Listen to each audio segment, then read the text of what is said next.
ورحمة الله وبركاته.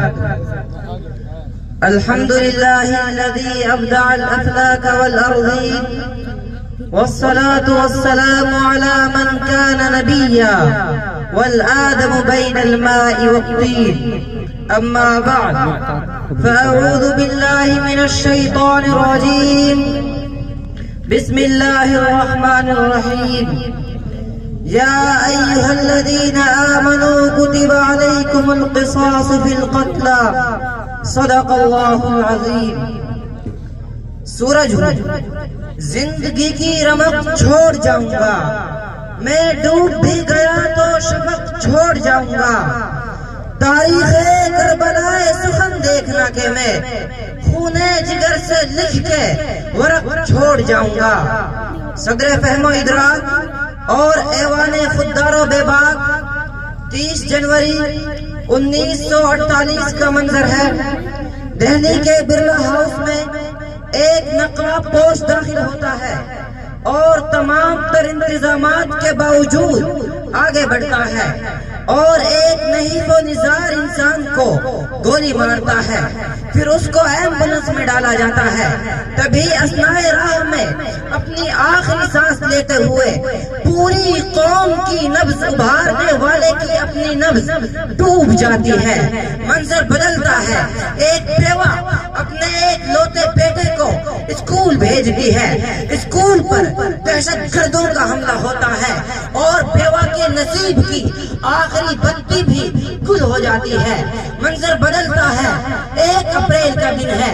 40-50 گنڈوں کا ایک گروہ الور میں پہلو خان کو گھیر لیتا ہے اور ایک غریب پر راڈ اور ڈنڈوں سے حملہ کر دیتا ہے اور اس طرح میوات کے ایک کسان کی غریب اولاد کو یتیم کر دیتا ہے.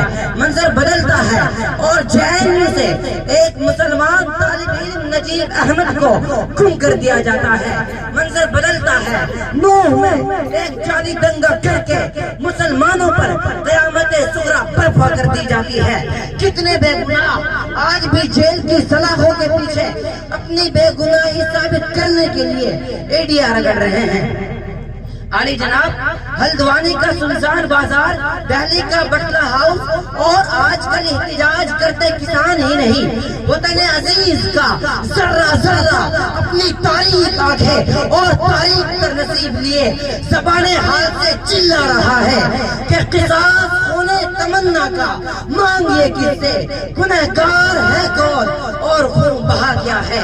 قصاص ہونے تمنا کا مانگیے کس سے. جناب صدر، وطن کی سوگوار فضاؤں سے نکل کر اقوام عالم کی بے ضمیری بھی ملاحظہ ہو. فلسطین میں بربریت کے پہاڑ توڑے جاتے ہیں مگر امن کے ضمیر امن میں ہیں. برما میں مسلمانوں کا قتل کا بازار گرم ہوتا ہے مگر حقوق انسانی کے علم بردار سوئے رہتے ہیں. شام میں اٹوٹن کی صفوہ خانہ ضد خون کی ہولی کھیلتی ہے مگر اقوام عالم پر سکون طاری ہے. فرانس میں ناموس رسالت پر رقیق حملے کی جسارت کی جاتی ہے مگر ضمیر عالم پر مردنی چھائی رہتی ہے. سو اب میں نے بھی ٹھانی ہے کہ اب منظر نہیں بدلنا بلکہ نعرہ دلگیر بن کر، عزم نانوتوی بن کر اور حیدر کرار کی شمشیر بن کر اب تقدیر کو بدلنا ہے.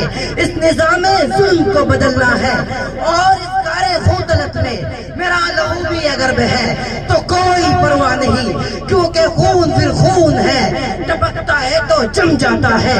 ظلم پھر ظلم ہے، بڑھتا ہے تو مٹ جاتا ہے. ظلم پھر ظلم ہے، بڑھتا ہے تو مٹ جاتا ہے. ذی وقار اقوام عالم کو یہ خبر کر دی جائے، سامراجی خداؤں کو بتا دیا جائے کہ میں اقبال کا شاہین ہوں، میں پرواز سے تھک کر نہیں گرتا، میں قہاری بھی ہوں اور غفاری بھی، قدوسی بھی ہوں اور جبروت بھی، حیدری فخر بھی میرا اور دولت عثمانی بھی میری، عصائے کلیمی بھی میرا اور ضرب ید اللہ بھی میری. میں زندگی کی آنکھوں میں آنکھیں ڈال کر یہ کہتا ہوں کہ قاتل میرا نشان مٹانے پہ ہے بزد. میں بھی سنا کی نوک پہ کر چھوڑ جاؤں گا. میں اپنے ڈوبنے کے علامت کے طور پر دریا میں نکھار بھور چھوڑ جاؤں گا. لشکر کریں گے میری دلیری پہ تبصرے, مر کر بھی زندگی کی خبر چھوڑ جاؤں گا, مر کر بھی زندگی کی خبر چھوڑ جاؤں گا. صدر علی وقار میدان کربلا, جلتے خیموں سے اٹھتا دھواں, فضا میں گونجتی آواز, اللہ تش اللہ تش اللہ تش. جوان بیٹے کے سینے میں لگی برچھی, کہیں ننھے بچے کے گلے میں لگا تیر, کہیں بھائی کے کٹے بازو, کہیں بھانجوں کے بے غور و کفن لاشیں, ارے کہیں علی کی بیٹی کی چھنتی ندا, کہیں ننھی سکینہ کے چھنتے گوہر. عابد بیمار پر ظلم کی ابتدا, کربلا سے کوفہ, کوفہ سے شام کا سفر. لیکن صدر علی وقار اس بے کسی کے عالم میں بھی حسین ابن علی باطل کے سامنے حق کا عالم بلند کر کے سجدائے شکر کر کے دنیا کو یہ پیغام دیتے ہیں کہ جب ہر سو باطل پھیلانے لگے شر, اٹھو کہ جھکا دو کسی یزید کا سر.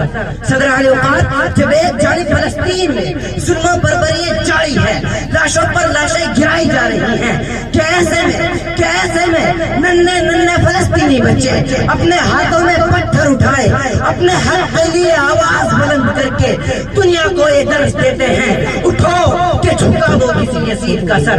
جناب والا جب ایک جانب نیوزی لینڈ کی مسجد میں سفید فام شخص مسلمانوں پر حملہ کرتا ہے, انہیں موت کے گھاٹ اتارتا ہے, تو دوسری جانب نیوزی لینڈ کی وزیر اعظم بابانگے دھول اس بات کا اعلان کرتی ہے کہ دہشت گرد صرف شہرت چاہتا تھا اور ہم اپنے ملک میں اس کا نام نہیں لیں گے بلکہ اسے دہشت گرد سے پکاریں گے. صدر علی وقار نیوزی لینڈ کی وزیر اعظم ثابت کرتی ہے, اٹھو کہ جھکا دو کسی یزید کا سر. کیا اب تو چلو حسین کی تقلید بھی کرے کوئی کہ سوگ منانے سے کچھ نہیں ہوگا, اٹھو کہ ہم بھی جھکا دیں کسی یزید کا سر کہ لہو کے اشک بہانے سے کچھ نہیں ہوگا. زمانہ اب بھی نہیں جس کے سوچ سے فارغ, میں جانتا ہوں وہ آتش تیرے وجود میں ہے, تاک میں بیٹھے ہیں مدت سے یہودی سود خار, جن کے روبہ ہی کے آگے ہیج ہے زور پلنگ. ہے خاک فلسطین پر یہودی کا اگر حق, ہسپانیہ پر حق نہیں کیوں اہل عرب کا, تیری دوا نہ جنیوا میں ہے نہ لندن میں, فرنگی رگے جا پنجائے یہود میں ہے. سنا ہے میں نے غلامی سے امتوں کی نجات, خودی کی پرورش و لذت نمود میں ہے. مظلوم کیا ہے سن کے ہم چپ رہتے ہیں, کس منہ سے نہ جانے خود کو مسلمان کہتے ہیں. ہو فلسطین اور برما, عراق ہو یا شام, ماؤں کے آنسو تسلسل سے اب بہتے ہیں. اب شوق شہادت اور فطرت اسلام نہیں ہم میں, اغیار کے ظلم و ستم چپ چاپ ہی سہتے ہیں. غفلت کی نیند جو سوئے ہیں سارے مسلم کے خون کے دریا ہر سو بہتے ہیں. سمجھو تو پر اب زیست گزرتی ہے اپنی, حق بات ابھی نوید کہاں ہم کرتے ہیں. وآخر دعوانا الحمدللہ.